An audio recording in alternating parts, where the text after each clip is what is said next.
Next topic structure of A network. എങ്ങനെയാണ് നമ്മളൊരു നെറ്റ്വർക്കിനെ ഡിസൈൻ ചെയ്യുന്നത് എന്നുള്ളതാണ് സ്ട്രക്ചർ ഓഫ് എ നെറ്റ്വർക്കിലൂടെ ഉദ്ദേശിക്കുന്നത്.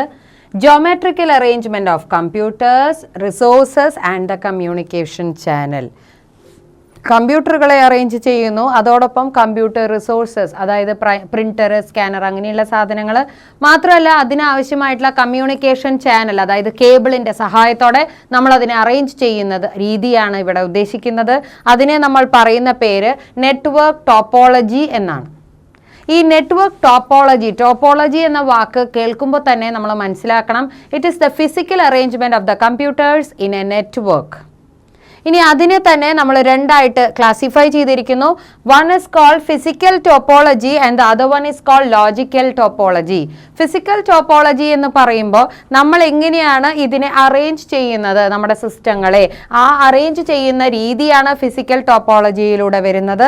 ലോജിക്കൽ ടോപ്പോളജി എന്ന് പറയുമ്പോൾ നമ്മൾ കേബിളുകളുടെ സഹായത്തോടെ അതിനായിട്ടൊരു ബേസിക് സ്ട്രക്ചർ നമ്മൾ ഇനി പഠിക്കാൻ പോകുന്നുണ്ട്, കുറേ ടൈപ്പ് ഓഫ് ടോപ്പോളജീസ്. അതിൽ നമ്മൾ ഏത് സ്ട്രക്ചർ ഉപയോഗിച്ചുകൊണ്ടാണ് അതിനെ നമ്മൾ കണക്ട് ചെയ്യുന്നത്, അതിനായി നമ്മൾ ആവശ്യപ്പെടുന്ന കേബിൾസ് ആണ്. അപ്പോൾ നമ്മൾ കേബിൾസിനെ കുറിച്ചൊക്കെ പഠിച്ചിട്ടുണ്ട്. അപ്പോൾ കേബിൾസിന്റെ സഹായത്തോടെയാണ് നമ്മൾ ഇത് ചെയ്യുന്നത്. അപ്പോൾ അതാണ് നമ്മൾ ലോജിക്കൽ ടോപ്പോളജിയിൽ പറയുന്നത്.